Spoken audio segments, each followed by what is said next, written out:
Welcome to the third episode of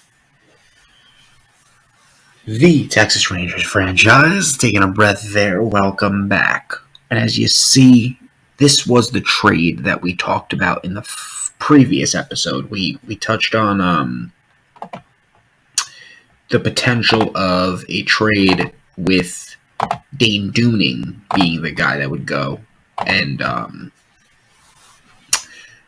so we talked about that a little bit, and I did some pre-scouting here before I showed you this clip, but looking around, we looked at some other pieces, a lot of the Marlins pitchers, Alcantara, Pablo Sanchez, all those guys, but something about Sixto Sanchez showed us that we may have a future with him, so we decided to go that direction, and Sixto Sanchez was the guy that we targeted. So Sixto Sanchez would eventually, here as you'll see, become the new pitcher for the Texas Rangers. We just looked around here, and finally, after long looks, we just said, you know what? Dane Dooning for Sixto Sanchez, straight up. That works for us. We don't have to get cute with it. Let's just do it.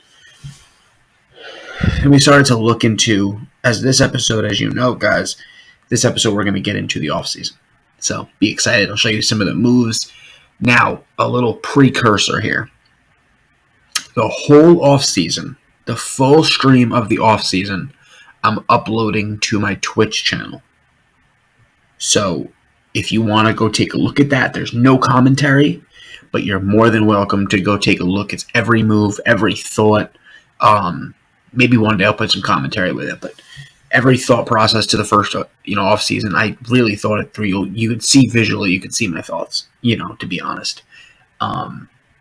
But this is more of a cut-up version of the offseason, more of a Spark Note version of what we did. Still 45-minute episode, 49-minute episode, but more of a cut-up, smaller version of what we did. But you're gonna see, we came prepared. We came for all the marbles. And what I will do is, at the end of it, I think I show you my full lineup, and I'll also make sure anything that I missed in my highlights, I will go over with you and make sure you know exactly who we added so you can keep track at home. Right away, we're like, let's get Sixto signed. Let's sign him through his, through his arbitration and renewable years. Get that out of the way. If he struggles, we can always deal him. It's not a big contract. Cool with it. We would also try to sign Jonathan Lasagna, who we just had traded for at the deadline, to a new deal. He's basically going to be our closer. That's kind of the goal of him. So give him a new extension. If we can get him at a closer value and he can close games out for $5 million a year, we're going to take that every day of the week. So we did a little custom stuff here, and you should see we're going to jump right to the end of the season. There's no point to show you the last 2 months. We're out of the race. We don't have anything going for us. We're just going to get to the offseason. So you'll see in a few seconds here, we'll just switch over. Again, John King, that's my boy. Love him. You see the bullpen, not much to write home about. So we kind of like, let's just get to the offseason, And that's about what we're going to do in a few seconds here. You see Dan Winkler finished up pretty strong. Right there. We just jumped right through. Seager finished up at 32 bombs. Adalis Garcia. Rest of that lineup was just kind of weak. Right? But it's okay. We'll find home for all those guys. League leaders: Verdugo, batting average lead leaguer Giancarlo Stanton. Up there, as always, he kills in this game. IKF up there, doubles Jose Ramirez. I'm going quickly through it if you want to pause it and check it out. Pause it, check it out. Mike Trout leads in RBIs. Giancarlo Stanton, just a huge year. I mean, just a monster year. Whit Merrifield, Aaron Judge. Love Aaron Judge. You'll see I love him even more soon. Mike Trout. Jose Barrios, Taylor Hearn, 4 losses, led the league in losses. Like, best part of the losses. That's pretty good for him. Tim Meza, I don't know where the hell that came from. I had to double check it, that look, but that was definitely right. Tim Meza, he pulled it off. So was that 55 for 61. It was Diaz, Joe Ryan with the best ERA, Taylor Hearn, home runs allowed. I mean, he just killed it. Simply as that, Taylor Hearn had an awesome first year with us as the Texas Rangers, and he's someone we're going to really grow with, we hope.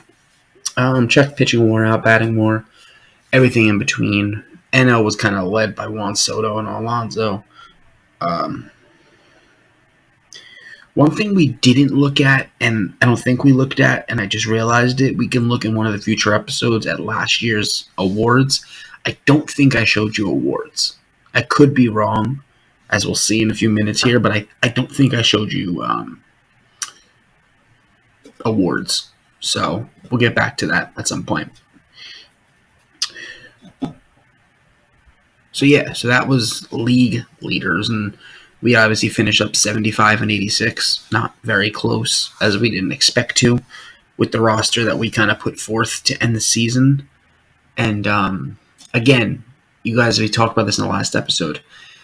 I'm doing these commentaries post-recording. I didn't know what the full plan was with this series. If I was just going to post it and let you guys decide, the volume about it. But I wanted to add commentary at this point. So you're going to see there's some choppy parts of this video that it's just kind of sitting there. And this is me just kind of paused, not thinking about it. So, So I'm trying to give you as updated of a conversation as I possibly can without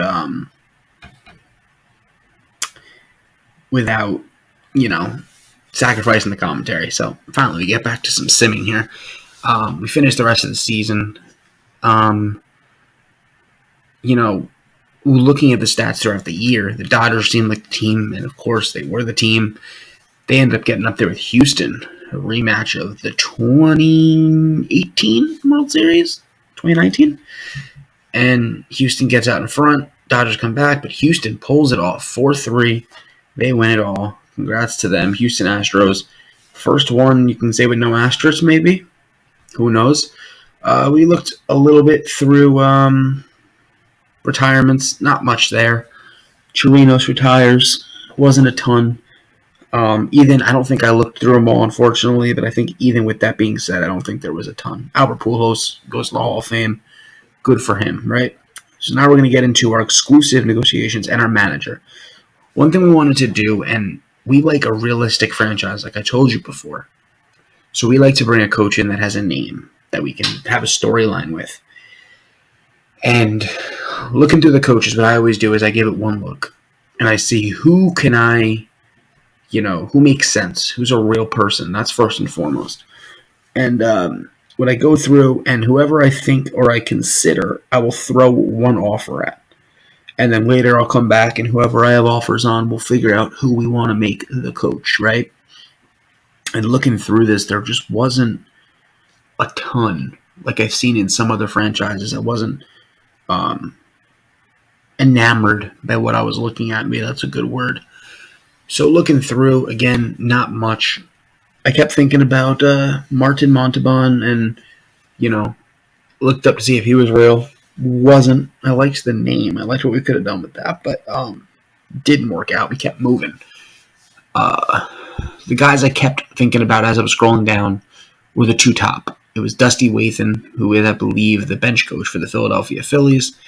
Dave Roberts, who I thought that could be a fun storyline where he finally gets, leaves the Dodgers, who I'm trying to replicate becoming. I'm trying to become the Dodgers of Texas. Dodgers, as I said in the last episode. Kevin Seitzer liked the idea of as well. Chris Hook was a guy that I kind of thought about. Didn't have a lot going.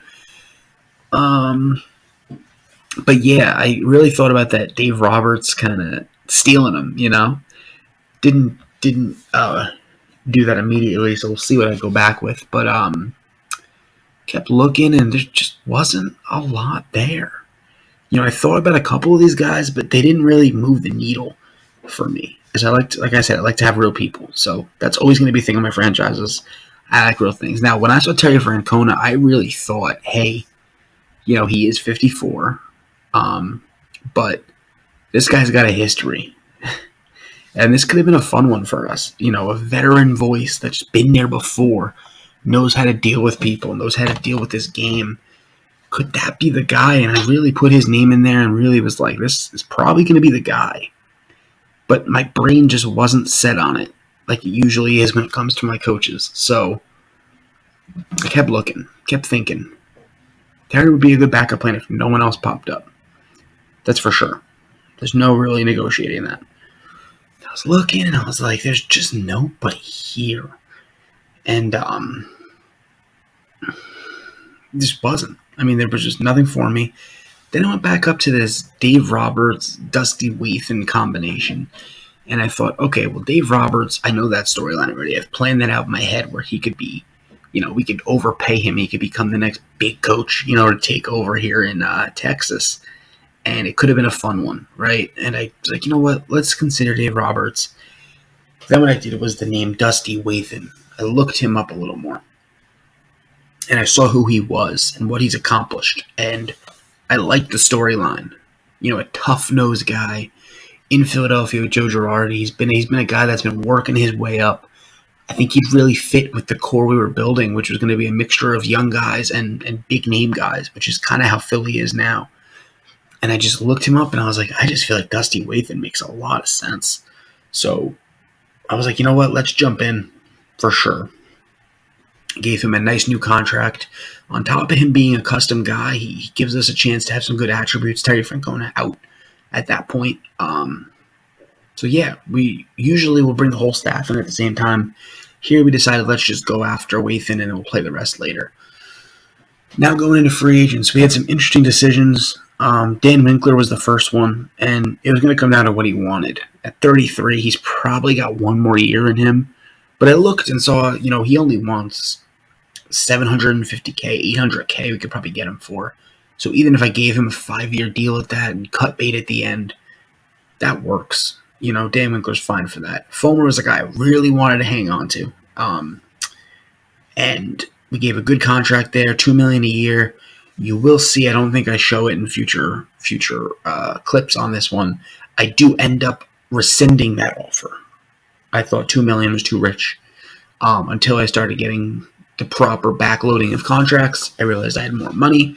But still, Fulmer it wasn't going to fit, for what he gives us. So we ended up rescinding, and that was perfectly okay with us. Dusty Wathan accepts the job as the Rangers coach for 5 years, and we're pretty pumped up about that. He's going to be fun for us, I think, and we'll have a good storyline, hopefully, with him as the manager of the Texas Rangers, the first manager that I've hired for the Texas Rangers. Then I decided, all right, let's go get some coaches. Makes sense for me.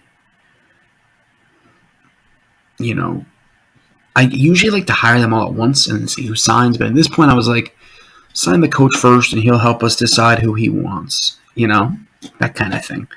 Solomon Kim felt like a really good one. I don't know if we end up showing who we got, because we're going to sign a few right away, but then there's going to be some that we don't sign right away, and then we end up not showing it but sign guys later.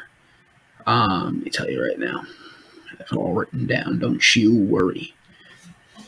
I feel like Solomon Kim was part of the staff. Let's see. Yeah, Solomon King ended up getting his crack. I was looking here for Willie Harris. I love Willie Harris, and I think he'd be a perfect third base coach for how we're building.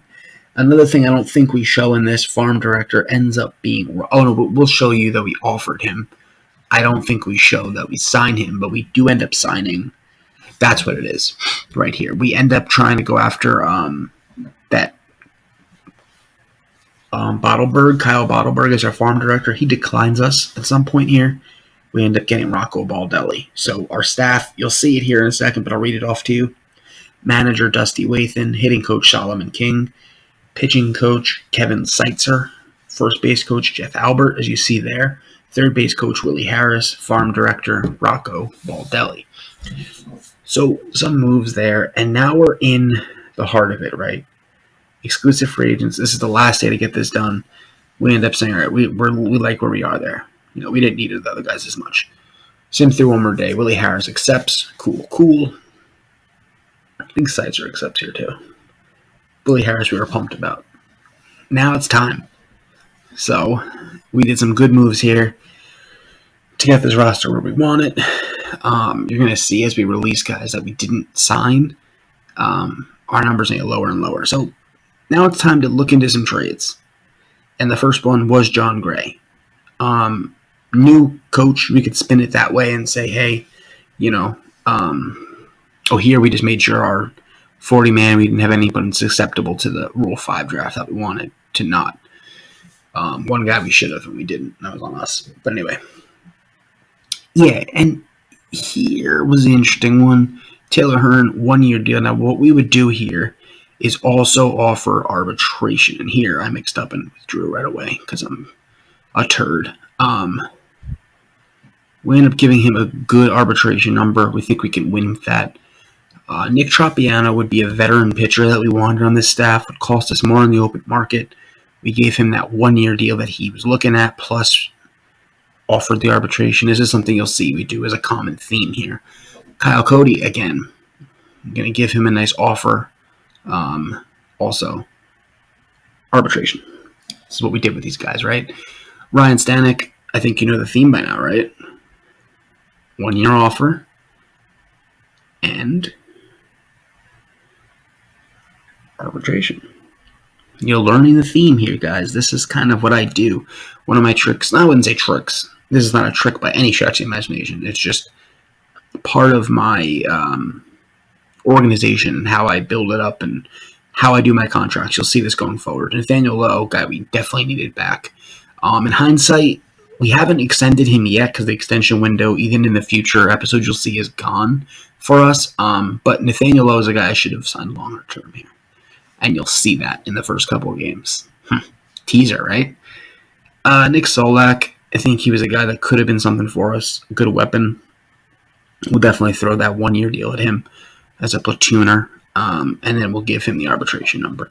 And you'll see in future episode. And in this episode, actually, he doesn't make it to arbitration. But for now, he's going to arbitration. Why not? Tender contracts. Now, this right here, I should have probably cut out. There was a lot of just nonsense here, but we'll try to talk about our future as we get through it. Because, sorry, again, I should have cut this. I should have cut this part out because I could have done this work by myself. So, if you want to skip, I would say 45 seconds. You'll probably be in a better spot. Maybe even longer. Maybe 2 minutes. Just skip till you see a big name free agent. We'll say that, right? And at the end of it, I'm going to show you my lineup and rotation. So if you're crunched on time and you're waiting for the gameplay and you just want to see what the roster looks like, I appreciate that. As long as you clicked on my episode, good start. Subscribe too while you're here. Please subscribe. I need those subscribers. Subscribe here, TikTok, Twitch, everywhere. Subscribe. But if you want to skip, I've been there before. Go look at what we've acquired and see if this is information you're going to be interested in. I believe the last 30 seconds of it, I go over the final lineup, final rotation, final roster. So, and then opening day next one, you'll see the roster again too. Opening day should come out a couple days after this. But here you go, some more contracts. John King, a guy who we love. We're just going to get on that 1-year deal. We ended up buying out his years. I think at 3. Whoa. I think it was at 5. Oh, did we do our backloading here? We might have done our backloading thing here. Yeah, we did. 13 years. So we're basically, what we're doing with these guys, now you'll see the shred of realism. People are going to say you've scammed it by giving these long-term deals at lower values and backloading it. And yes, it scams it in the current. But all I'm doing is deferring money to long-term. And those guys deferred, unless they have value still, I won't trade them unless I attach a prospect or attach something, right? That's just the realism of this game. Or realism of my franchise, excuse me. So, yes, I'm giving these backloaded deals and backloaded plus 15-year deals for guys that don't deserve 15-year deals and it looks like a scam of the system. But if you look at some of these really good organizations in all four major sports, they defer that money to points where they can spend at a later date. So I don't really consider it scamming. I don't. I consider it just kind of part of building contracts up. Here we just signed some of the guys that mean something to us.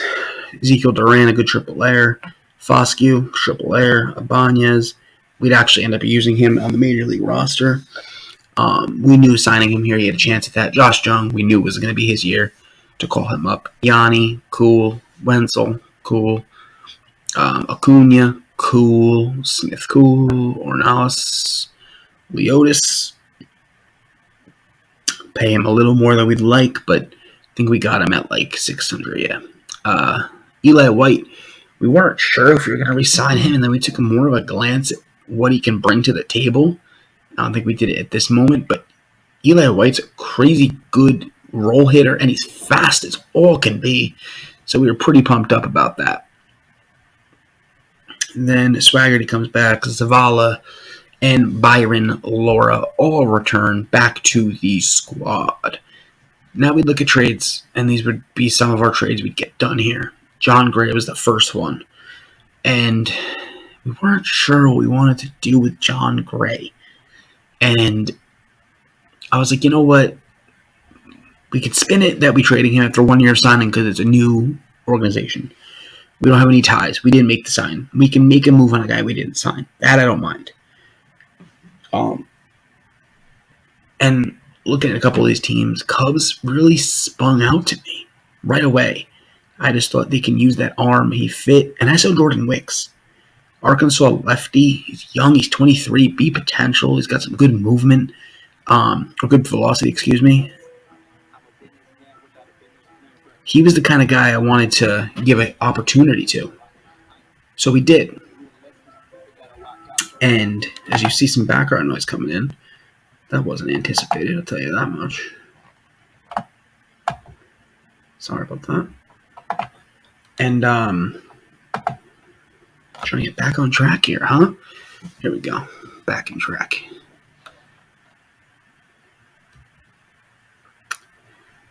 Why do I feel like something bad just happened? Oh no, we ended up making that trade. That's exactly what happened. And now, sorry about that. This is power of what we're building here. Power of the editing, guys, right? I'm learning how to edit, so please bear with me on stuff like that. But anyway, we did make that trade for Jordan. Now it's free agency time. And we went in wanting some big name players. Aaron Judge was the big fish that we wanted. And right here it scared me because I looked and I saw, well, 35 barely gets him over. And I looked and saw a 10-year deal is really strong. 8-year deal is strong as well. This is an elite player, at least in this game, right? He's going to hit you 40 bombs. He has Superman power. He has a big arm. And defensively, he's really good in this game, right? So this is the kind of guy I want to try to franchise with. So $350 million I offer in hopes that no one else will jump in. He didn't love my place at first, as you could tell by the 1-year pack deal, but fine. Another guy we looked at was Aaron Nola. Just didn't feel right to me. And then it was Kersh, the Texas-born boy, bringing him home to Texas. This was going to be something big for me, and I was pretty pumped up about this. So looking into it, he's my number one. He's going to help us out in a big way. I ended up bringing his AAV down to 20 and gave him a 5-year deal. I would think we probably get 4 good ones out of him, and that 5th one could be fading into the black, but we'll take it for now. So Clayton Kershaw, Aaron Judge are our big moves. Now you see right there, we're going to have $10 million available left, but we backloaded these deals. So these deals being backloaded are going to open up money. Now when you backload a deal, at least in this game, it doesn't open the money right away. It's going to look like we're tight on money, we're tight on cash, until we sign these guys, and then it's going to open up some big money for us. We knew we needed a reliever. We knew our bullpen just wasn't going to cut it the way it was constructed. We had some nice pieces in there, whether it be John King or any of those guys, but we knew we needed more. That was for sure. So Blake Trinan was a guy that really stood out to me. We want Jonathan Loaiza going to be the closer. We need somebody that's going to get that ball to him and give him a shot every time he comes up. So Blake Trinan ended up being the guy that we wanted. And as you'll see in a few seconds here, we're going to make an offer on him. He's a perfect guy that even if we gave him, I think we ended up offering him a 2-year deal maybe? Was it a 4? No, we didn't send that one. I think it was a 2-year deal we sent Blake Trinan. We'll wait and see here together. But either way, it was a multi-year deal I'm sure of. We didn't offer him a 1-year deal, that's for sure. Let's just say for the sake of what we're talking about here, it was a 2-year deal, which we'll see in a second, I'm sure. 1 year, he's going to be an elite setup man for us. We know that. He's got the pitches we want. We're going to get something out of him. Year 2, he may just be a good middle reliever. And at that point, that's still productive, right? That's still very productive. And, no.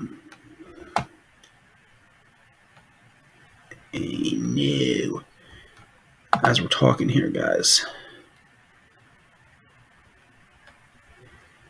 be careful with these things, ladies and gents. That's still very productive in Blake Trinan, and we need to make sure that, he's a guy that is going to be productive in year 2, in year 3. And let's see, let's try to get us back on track. I'm lining up the video with the audio as we do this, so I'm trying to get us back. Okay, there it is. Oh, no, that was for Archie Bradley. Yeah, so, okay, regardless, Blake Trinan's a guy that we go after, and we end up getting a good offer on. And then we end up putting some money towards Archie Bradley, throwing some dough at him, and then we decide, no thanks. So, looking at coaches, we still have a couple guys we need here.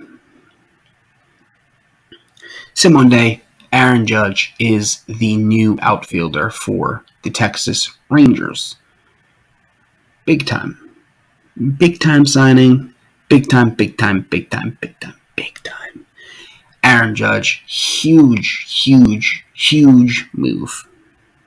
It's just nothing, no question about it. This is the move we wanted. This is the move we needed. Awesome for us. Now, the more I thought about this was, okay, we got Aaron Judge. We hope we get Kershaw. This was our offseason.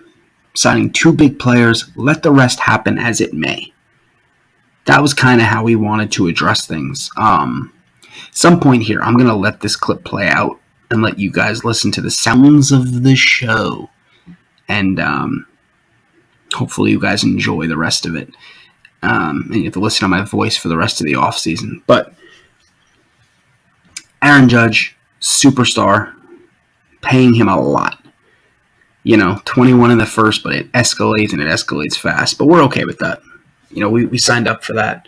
We know what's going to happen.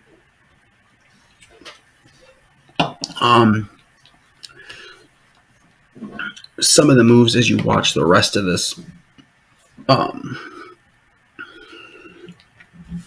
are Kershaw. It's a guy that we're eventually going to get done, I think, in these next coming days, probably. As you'll see, I'll keep going back and forth and checking, make sure my guys got signed. And yeah, so fun off season for the first one for us. Big moves we end up looking into and giving you Spark Notes as you see it. We signed Clayton Kershaw at some point here, so be pumped up about that. We end up signing Clayton Kershaw. We sign Aaron Judge, as you saw. That's not a surprise to you. The rest of the lineup kind of stays pretty much intact. We do end up getting Kike Hernandez to play left field for us. You're going to see we make a push towards Juan Soto. We realize we're too young in that process. We're going to have to really grow into that going forward. We have to definitely get a deeper system to get a real move towards Juan Soto. So we end up signing Nelson Cruz to kind of fit that void for a year as a DH and let everyone else play where they may. So those were big deals. And rest of the hitters stay the same. Pitchers, we kept Tropiano on board. Clayton Kershaw, obviously, is the guy we go after. Bullpen, we ended up trading for Heath Hembry late in the offseason. I think we traded Nick Solak for him. And then we ended up trading also for Devin Smeltzer. And that was a Kohei O'Hara deal that we got Devin Smeltzer for. Then we filled the rest of the roster out. And I don't want you guys to think like I rushed this first year, because it feels like it for me too. But there's Kike Hernandez right there. One of the big things that I wanted to do was get game plan, and I wanted to get through that first offseason, but still focus on it and make sure that everything was built in depthly. And I feel like I did that. So I'm proud of the first season. As you see right there, guys, I talked about before about the backlog of offers, and we end up having more money because everything was backloaded. So we knew that was going to happen. And this was where I really looked at the outfielders and tried to make the right play. Some people were in my ear telling me different players. You'll see that some people might have been telling me Michael Brantley. Some people might have been telling me J.D. Martinez. Those guys didn't fit my defensive portfolio. Kike Hernandez is one of the best defensive outfielders in baseball. He, underratedly so too. And his number, I think all his outfield numbers, defensive numbers, are 90 plus. This guy's a dog. He really is. And we were really pumped to grab Kike Hernandez. And we were pumped to get him on board. And eventually, as you'll see here, we're going to get him on board. And it was cool. I thought about the 3-year deal, 2-year deal, 1-year deal for Kike. In my mind, Kike is a 1-year left fielder for us. Year 2 out there is where he can be a utility guy. He may still start in the outfield in year 2. Year 3 for sure he can be a utility guy. So we're okay with that deal. We needed a first baseman too. Wanted someone that could play defense. Well, we thought we did. We were going to use Nathaniel O as a DH. And we just didn't like any of the first basemen. We looked at some left fielders who could convert to first. None of them spoke out to us. Could we have kept Nathaniel O at first, brought J.D. Martinez to DH at this point? Maybe that's in hindsight a move we could have done. But I just didn't want J.D. here. For whatever reason, I just didn't feel the right fit to what this lineup was starting to build. So we end up hanging out for a little bit. We end up looking at J.D. It felt flat. He's got no defensive prowess. We could have moved him position-wise, maybe teach him a new one. It just ain't for me. We also looked, I believe, at Benintendi, Michael Brantley, all those guys. And Kike was the guy. Look at those defensive categories. He's a monster. His hitting's going to be okay. It'll be good enough. The defense is where he's going to do. His arm is awesome. Andrew McCutchen was someone who was talking about, but his defense is not there for me. Kike was the guy I wanted. No matter who told me what, Kike was going to be the guy I center. Because, again, the plan was 1 year he starts. Year 2, he could start still. Or be a utility bat for us and play. Look at all those positions he plays. 6-position player. And he could probably play first if you needed him to. JD, you play 2 positions and you DH. And you have no defensive category. Not for me. At 35, not for me. And again, this is me talking about the Kike Hernandez part, the outfielder. Could he have, when we needed a DH towards the end of the offseason, could he have? Yes. That part I probably could have been a little more cognizant about, right? And thought that through, but didn't come back to my brain. So, kind of what we left that with, right? Looking around, there just wasn't anyone there. Evan Longoria we thought about for first base. Wasn't a fit. Joey Gallo, I guess we could have taught first base more in depthly. Just didn't fit. Michael Brantley was a guy who came up in discussion for some people. And you had a point. He's a very balanced approach. Benintendi as well. JD just defense carry was going to kill me. His bat slowed down too, so this was me still going through my head to make sure that Kike was the right fit. And even though I knew it the whole time, I was getting Kike no matter what. JD didn't want a lot either. That was something that was cool. But he's already decreasing. Kike's still 31. I just loved his fit. And again, this is me proving to people why I think so, talking on the side or whatever. But I was telling people exactly how I felt about that situation. Brantley's good enough, but just not what I wanted. A 76 arm out there, probably an average fielder of upper 60s. Good enough, but I don't want good enough. I want guys who fit the message that I want, and Kike's that. So, we did all this work just to come back for Kike. Again, hopefully in future episodes, this is stuff that I'll be cropping out and working through, as one would say.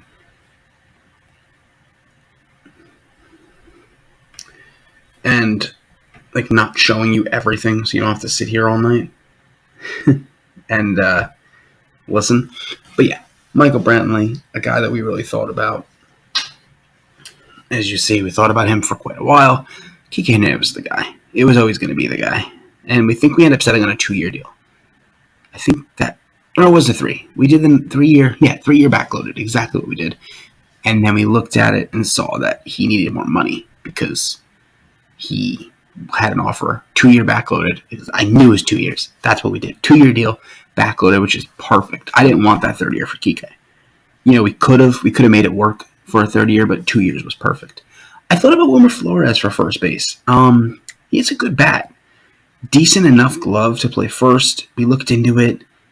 A little too rich for our blood, so we backed off that and moved forward, going after some other guys.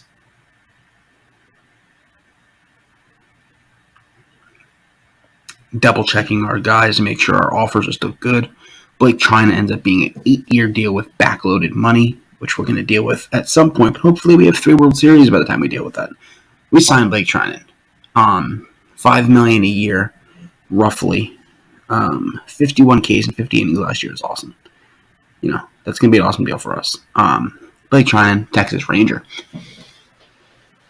A couple guys left. Clayton Kershaw finally puts ink to the paper, even though it was a foregone conclusion based on his other offers. He's going to be up close to 300 game winner for, through his career with us. So we're pumped about that. Now Rule 5. You'll see we had the 9th pick overall in the Rule 5. We did lose Dustin Harris, but it's okay. We looked around real quick. Alec Young, cool. There just wasn't anybody that was worth not wasting, but using a roster spot on. Rex Brothers could have been fun, wasn't it? Ronald Guzman, he's been a Texas Ranger before. First baseman, we could have really used one, but nobody was there. Second base, nothing going on. Third base, nothing going on. Shortstop, nothing going on. Outfielders, nothing. So we just decided to skip our pick, keep our stuff, and let other people make their moves for that. No one goes into one person in round 3 was the Nationals. Out of team, you get 3 picks in this thing, you're going to be pretty bad. That's almost a fact. Rule 5 is over. We come out with nobody. That was kind of more than kind of. That was just simply the plan. Was to do that. So Rule 5 done with. Again, paused here. Cool. Made some more finishes to this thing. Looked through. Nobody really spoke out to us anymore. First baseman, we wanted to look quick. Wasn't much there. We just didn't need any of these guys. So we'll sim more as this roster comes into place. Kenley Jansen signs with the Phillies. We would sim. Joey Gallo goes to the Angels. Basically, at this point, we're trying to get to arbitration so we can make our pursuit after Juan Soto, which we talked about before. We wanted to pursue him. We thought pairing him with Judge would have started the future in a big way, but as you'll see soon, we do Panel always sides with the player. Every time in this game so far for me. Josh Jabor's sides. Now, there's one. Dennis Santana, yeah. Sides of Santana. This one, Taylor Hearn. I offered him $1 million. His arbitration was $700K. We didn't get him. So here we would stop and make sure we were good. And now we're looking for the Soto trade. And we started with Adolis Garcia, who, thank God we didn't. Nick Solak was part of it, but, we were going to have to give up a lot more. Didn't want to give up Josh Jung, really under any circumstances. Could have thrown a Simeon or a Seager in there at the time. Thank God I didn't. Jack Leiter wasn't going to actually trade, just checking value-wise. Cole Winn, I was okay with. But, the more I looked, just wasn't enough value on my team. I would have had to give up, like, Jack Leiter, Josh Jung, and then one more piece, like a Cole Winn. And that maybe is not too much, Maybe it's just fine. Josh Jung, Jack Leiter, Cole Winn. The more I think about it, maybe it is the right deal, but Jack Leiter has the ability to be a number one starter in the future. Josh Jung could be our Juan Soto, right?